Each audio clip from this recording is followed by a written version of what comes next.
What's a bump stock? The man behind Sunday night's atrocity in Las Vegas had 23 firearms in his hotel, including 2 rifles with a modified bump stock.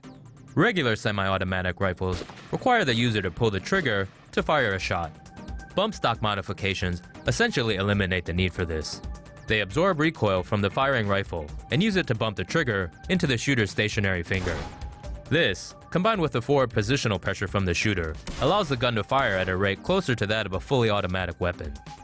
These modifications are legal at federal level and have been around for a while and are used by thousands of gun owners across the US.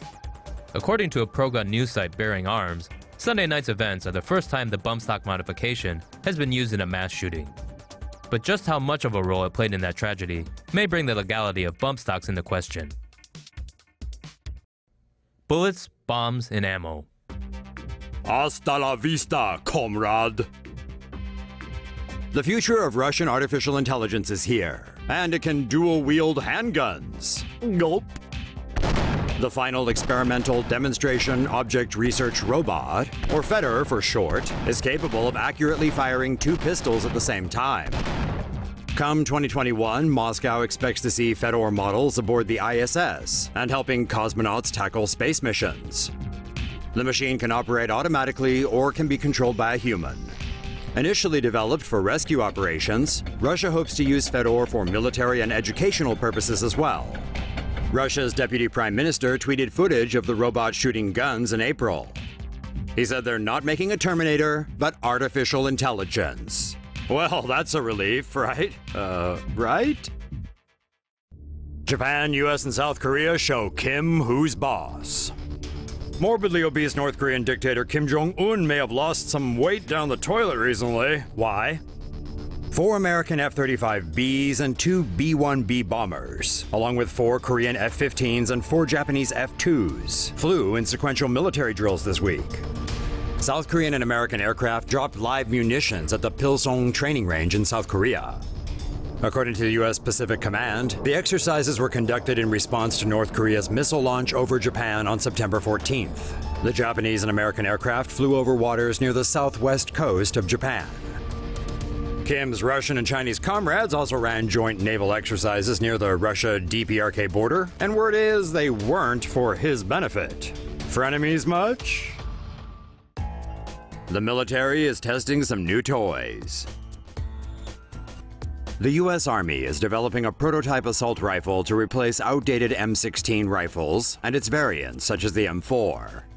The current generation of NATO rifles fire 5.56mm rounds or 7.62mm rounds.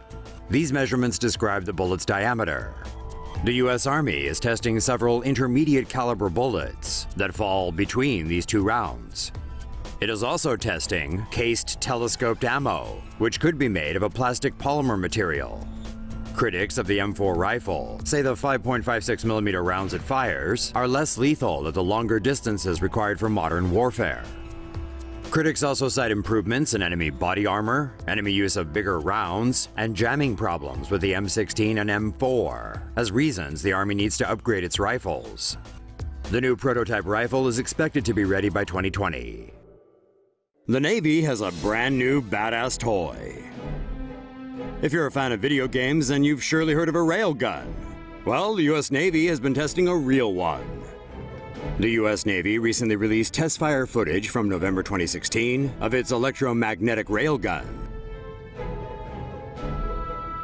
The test was performed at Dahlgren's Naval Facility's new terminal range in Virginia.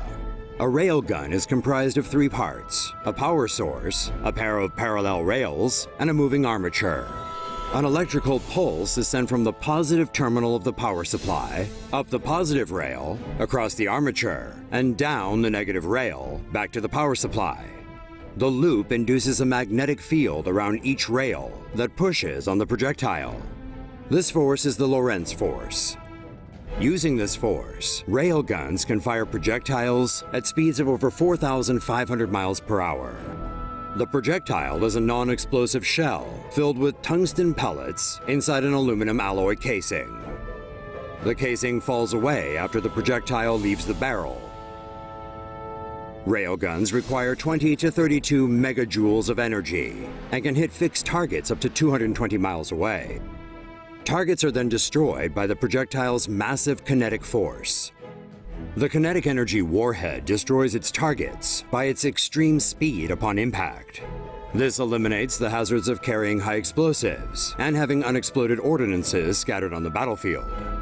Railguns also eliminate the need for chemical propellants, such as gunpowder.